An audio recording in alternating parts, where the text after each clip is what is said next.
নমস্কার, স্বপ্ননীল চ্যানেলে আপনাদের সকলকে স্বাগত। আজকে আমাদের গল্প তেরাখোলে এক রাত। গল্পের নাম তেরাখোলে এক রাত, লেখিকা দীপান্বিতা রায়। এমন ঘোর বর্ষায় গোয়া বেড়াতে যাওয়া, বন্ধু বান্ধব আত্মীয় স্বজন যেই শুনেছে আঁতকে উঠেছে। কিন্তু রনি তার দীপকের কোনো ভ্রুক্ষেপ নেই। অনেক চেষ্টায় দুজনে যখন একসঙ্গে ছুটি পেয়েছে তখন যাবেই। আর ওসব বর্ষা টর্ষা তাদের কাছে কোনো ব্যাপার নয়। দুজনেরই মতে দেখার যদি চোখ থাকে আর মনে যদি ফুর্তি থাকে তাহলে প্রকৃতি দেবী সঙ্গে থাকবেনই। আসলে দীপক রনিত এক কথায় অভিন্ন হৃদয় বন্ধু। ভবানীপুরে মুক্ত দলের কাছে একই গলিতে বাড়ি, পড়াশোনা খেলাধুলো সব একই সঙ্গে। ইঞ্জিনিয়ারিং পাশ করে রনিত এখন একটা প্রাইভেট ফার্মে চাকরি করে। দীপক ডক্টরেট করেছে, গবেষণার পাশাপাশি অন্যান্য লেখালেখিও করে। পড়াশোনা কিংবা কাজের ফাঁকে পিঠে রুকস্যাক নিয়ে বছরে দু একবার একসঙ্গে বেরিয়ে পড়াটা অনেক দিনের অভ্যেস। কিন্তু গত এক বছর ধরে কিছুতেই আর সুযোগ হচ্ছিল না। রনিতের নতুন চাকরি, ছুটি পাওয়া মুশকিল, দীপকের বাড়িতে নানা ঝামেলা চলছিল। তাই এতদিন পরে যখন দুজনের সময় মিলেছে তখন আর অপেক্ষা নয়। পাহাড় অনেক হয়েছে, এবার সমুদ্র, বর্ষায় গোয়া। তবে দীপক আর রনিতের বেড়াতে যাওয়াটা ঠিক ট্যুরিস্টদের মতো নয়। নামডাকওয়ালা কোনো এক জায়গায় তারা বেড়াতে যায় ঠিকই, কিন্তু তারপর খোঁজ চলে তার আশপাশের নাম না জানা কোনো সুন্দরীকে খুঁজে বের করার। এরকমভাবেই দার্জিলিং বেড়াতে গিয়ে ওরা খুঁজে পেয়েছিল চটকপুর, শিলং পাহাড়ের কাছে বড়াপানি। এবারের বেড়ানোটাও যে আলাদা কিছু হবে না তেমন কথাবার্তা হয়ে গেছিল তাদের। খান্ডবী নদীর ধারে গোয়ার রাজধানী পানাজিতে হোটেল বুক করা ছিল। প্রথম দিনটা সেখানে উঠে ঘোরাঘুরির ফাঁকে চলছিল অচেনা জায়গার সন্ধান। খোঁজ মিলল দ্বিতীয় দিনেই। হোটেলের মালিকই খবর দিলেন কুলু নদীর মোহনার কাছে তেরাখোল দুর্গ। পানাজি থেকে গাড়িতে গেলে লাগবে ঘণ্টা তিনেক। ছোট ছোট গ্রামের মধ্যে দিয়ে যাওয়ার রাস্তাটিও চমৎকার। মাঝে দু একটা ছোট নদী পড়বে, সব জায়গাতেই বার্জে চড়ে পেরোনোর ব্যবস্থা। তবে মুশকিল একটাই, পর্তুগিজদের তৈরি তেরাখোল দুর্গ এখন একটা হোটেল। ওটি ছাড়া ওখানে আর কোনো থাকার জায়গা নেই। তবে এখন বর্ষাকাল, তাই ট্যুরিস্ট কম, থাকার জায়গা পাওয়ার সম্ভাবনা বেশি। আর থাকতে যদি পাওয়া যায় তাহলে পাহাড়, নদী, সমুদ্র, জঙ্গল সব মিলিয়ে তেরাখোল একেবারে জমজমাট। শুনে থেকে তো দুই বন্ধুর আর তর সইছে না। হোটেলের মালিকের সঙ্গে কথাবার্তা বলে ব্যবস্থা হলো একটা মোটর সাইকেলের। দুজনেই দিব্যি বাইক চালাতে পারে, রাস্তাও যথেষ্ট ভালো। তাই ব্যাগ ঘাড়ে সকাল সকাল বেরিয়ে দুপুরের আগেই দুজনে পৌঁছে গেল তেরাখোলে। গোয়া আর মহারাষ্ট্রের সীমানার খুব কাছেই তেরাখোল। কুলু নামের একটা ছোট্ট নদী এসে মিলেছে আরব সাগরে। সেই মোহনার পাশেই পাহাড়ের মাথায় দুর্গটা। সমুদ্রের ধার ধরে উঠে গেছে খাড়া পাহাড়। আরব সাগরের ঢেউ যেন বারবার ধাক্কা মেরে সরিয়ে দিতে চাইছে ওকে, কিন্তু প্রতিবারই ব্যর্থ হয়ে ভেঙে যাচ্ছে সাদা ফেনায়।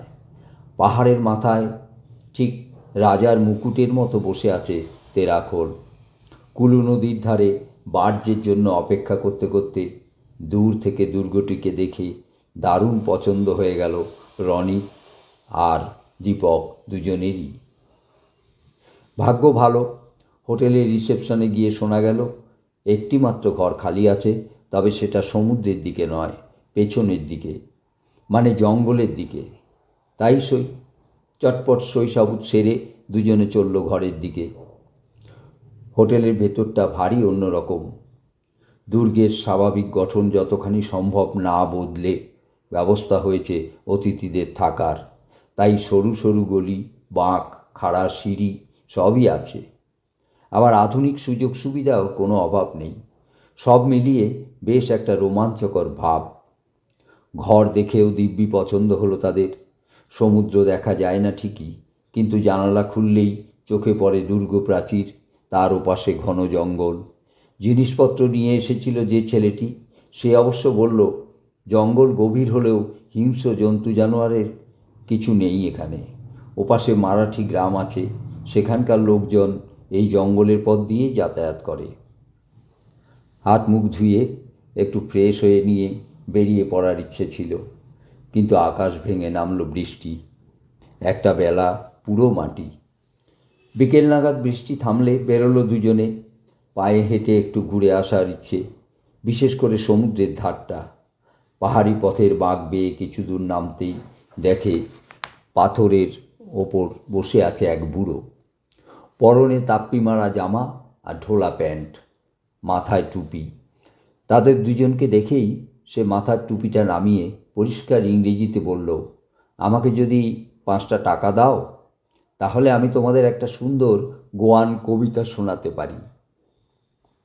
আমরা কবিতা শুনতে ভালোবাসি না, গম্ভীর গলায় বলল রনিত।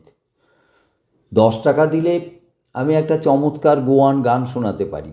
আমাদের এখন গান শুনবার কোনো ইচ্ছে নেই, ফের বলল রনিত। 20টা টাকা দিলে আমি এই তেরাখোল ফোর্টের গল্পটা তোমাদের বলতে পারি। সেটা কিন্তু এখানকার খুব কম লোকেই জানে।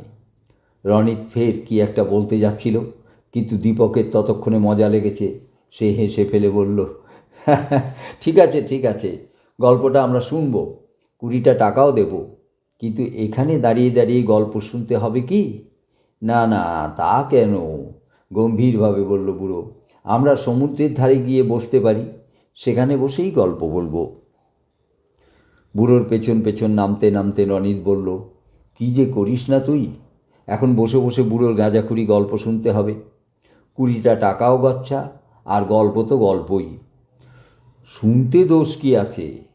আর যে কোনো জায়গাতেই এইসব লোক মুখে চালু গল্পে অনেক রকম ইন্টারেস্টিং ব্যাপার থাকে, বুঝলি? হাসতে হাসতে দীপক বলল। সমুদ্রের ধারের বালিতে গিয়ে বসলো তিনজনে। মাথা থেকে টুপিটা খুলে পাশে রেখে বুড়ো শুরু করলো। সে অনেক বছর আগের কথা। গোয়াতে তখন পর্তুগিজদের রাজত্ব। এই দুর্গের কেল্লাদারও ছিলেন একজন পর্তুগিজ, নাম রোবার্তো গঞ্জালেস। কেল্লাদারের চেহারা যেমন বিশাল, মানুষটিও তেমনি নিখুঁত।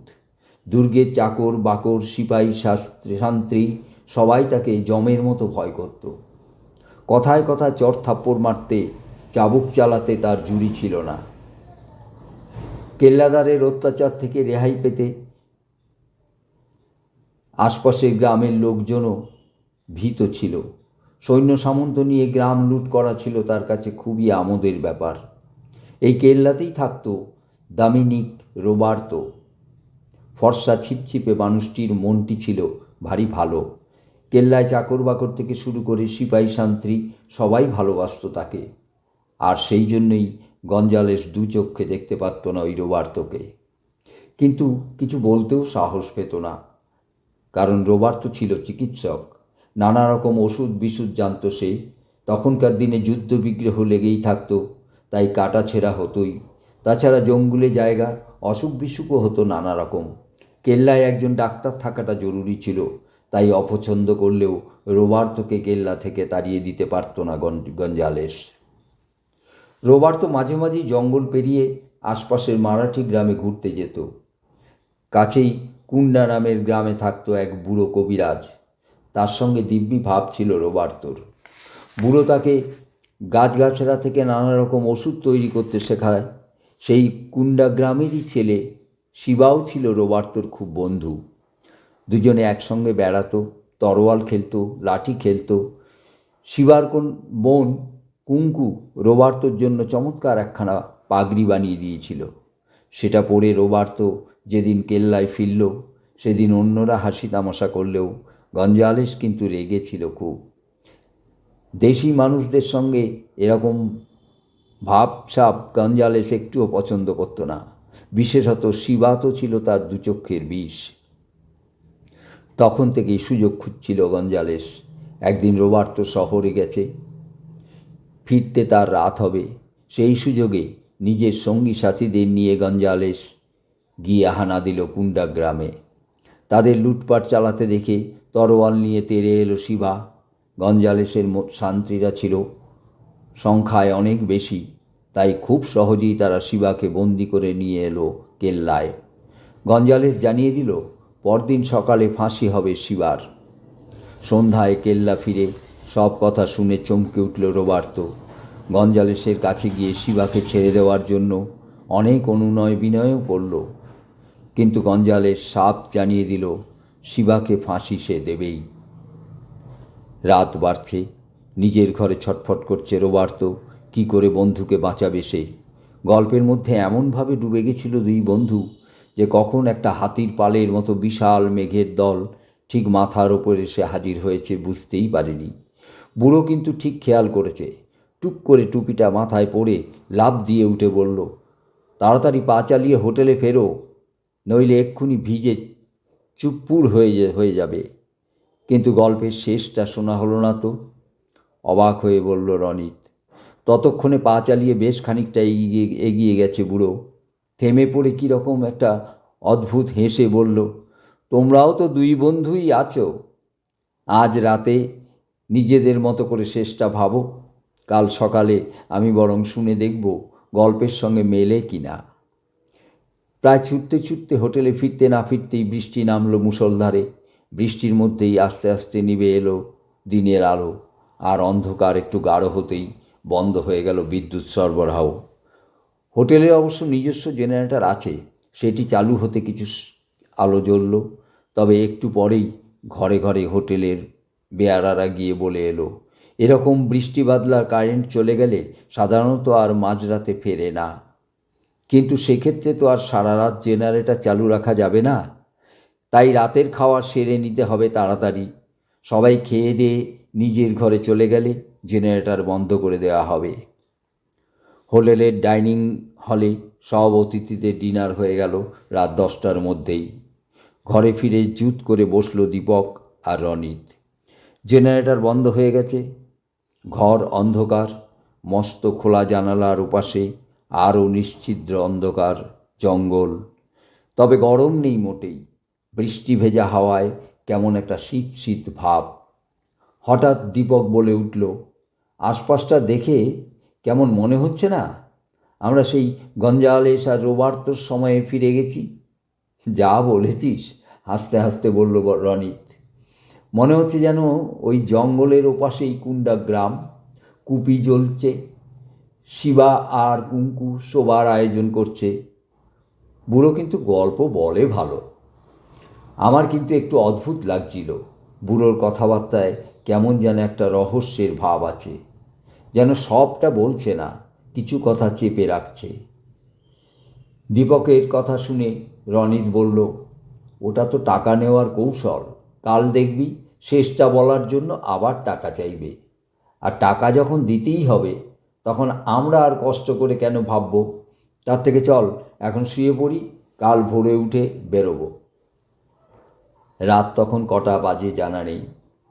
ঘুম ভেঙে গেল দীপকের। অভ্যাস মতো সময় দেখতে বালিশের পাশে মোবাইলে হাতড়ে দেখে মোবাইলটা নেই। চমকে উঠে বসে দীপক। এ কি, ঘরটা এরকম অন্যরকম হয়ে গেল কি করে? দুটো খাটের বদলে এখন একটা খাট, ঝালর লাগানো মশারি, কিন্তু রনিত কোথায় গেল? খাট থেকে তাড়াতাড়ি নামতেই সামনে আয়নায় চোখ পড়ল একজন ছিপছিপে চেহারা পর্তুগিজ যুবক, ফর্সা মুখে দারুণ উদ্বেগের ছাপ। পরনে ছিল ফ্রিল দেওয়া জামা আর পাতলুন। কিন্তু রনিত কোথায়? নিঃশব্দে দরজা খুলে বেরিয়ে এলো যুবক। দুর্গের সংকীর্ণ গলিপথ ধরে এসেছে। একটা ঘর থেকে প্রবল নাক ডাকার আওয়াজ আসছে। হালকা হাতে সেই ঘরের দরজা ঠেলে ঢুকল যুবক। খাটের উপর একজন কেউ ঘুমোচ্ছে। অন্ধকারে একটু চোখ সইয়ে নিয়ে যুবক দেয়ালে ঝোলানো আংটা থেকে সাবধানে খুলে নিল একটা বড় চাবি। ঘর থেকে বেরিয়ে খালি পথ ধরে আরও কিছুটা এগিয়ে বেশ কয়েকটা ফাঁক বাঁক পেরিয়ে তারপর নামতে লাগলো নিচে। সিঁড়ির একেবারে শেষ প্রান্তে লোহার দরজা। চাবি দিয়ে খুলে ভেতরে ঢুকতেই লাফিয়ে উঠল রনিত। রোবার্তো, তুমি কি করে এলে? চুপ, কথা বলো না, রক্ষীরা সব ঘুমোচ্ছে। এই সুযোগে তোমাকে পেছনের দরজা দিয়ে বার করে দেব। কিন্তু তুমি? তোমার কি হবে? গঞ্জালেস ঠিক বুঝতে পারবে তুমিই আমাকে ছেড়ে দিয়েছ। তুমিও আমার সঙ্গে চলো। তা হয় না শিবা, এরা আমার জাত ভাই, আমাকে এদের সঙ্গে থাকতেই হবে। কিন্তু তুমি আর দেরি করো না, কেউ জেগে গেলে তোমাকে আর বাঁচাতে পারবো না। শিবা একটু ভাবলে, তারপর বললে, তুমি শুধু ভোর হওয়া পর্যন্ত সাবধানে থেকো। সকাল হতেই আমি সব গ্রামের ছেলেদের নিয়ে আসবো দুর্গ আক্রমণ করতে। দুজনে নিঃশব্দে উঠে এলো ওপরে। খুব সাবধানে পাহারাদারদের নজর এড়িয়ে রোবার্তো শিবাকে নিয়ে এলো জঙ্গলের দিকে, দুর্গের খিড়কির দরজায়। কিন্তু দরজা খোলার সময় হাত ফসকে পড়ে গেল লোহার খিল। মুহূর্তে জেগে উঠল রক্ষীরা। পালাও শিবা, পালাও! কোনো রকমে শিবাকে দরজার বাইরে ঠেলে দিয়ে বললে রোবার্তো। বিদ্যুৎ গতিতে অন্ধকারে মিলিয়ে গেল শিবা। রক্ষীরা ছুটে এসে ধরে ফেলল রোবার্তোকে। খবর গেল গঞ্জালেসের কাছে। কেন ছেড়ে দিয়েছ তুমি বন্দিকে?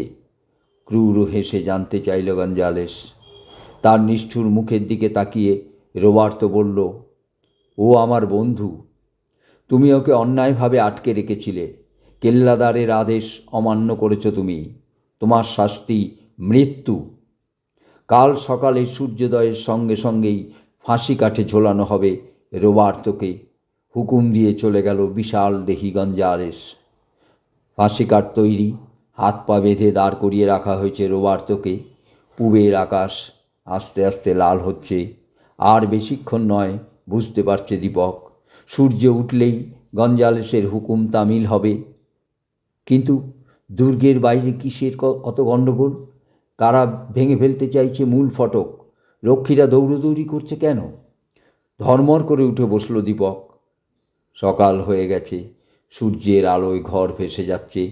জানালার বাইরে বৃষ্টি ভেজা সবুজ বন।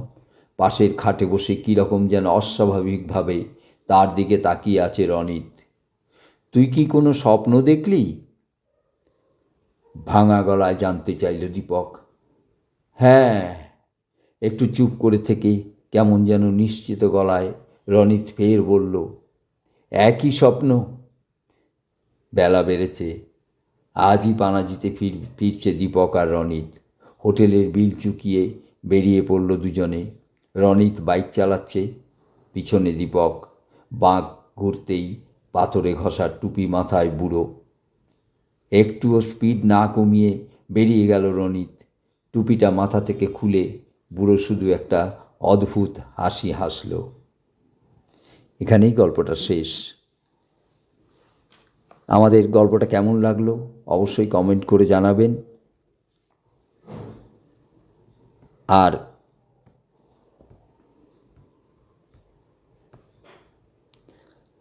আমাদের চ্যানেলটিকে লাইক, শেয়ার ও সাবস্ক্রাইব করতে ভুলবেন না। পাশে থাকা বেল আইকনটি ক্লিক করে দিয়ে আমাদের পরবর্তী ভিডিওগুলো যাতে সহজেই আপনাদের কাছে পৌঁছয় সেটা করলে বাধিত হব। ধন্যবাদ।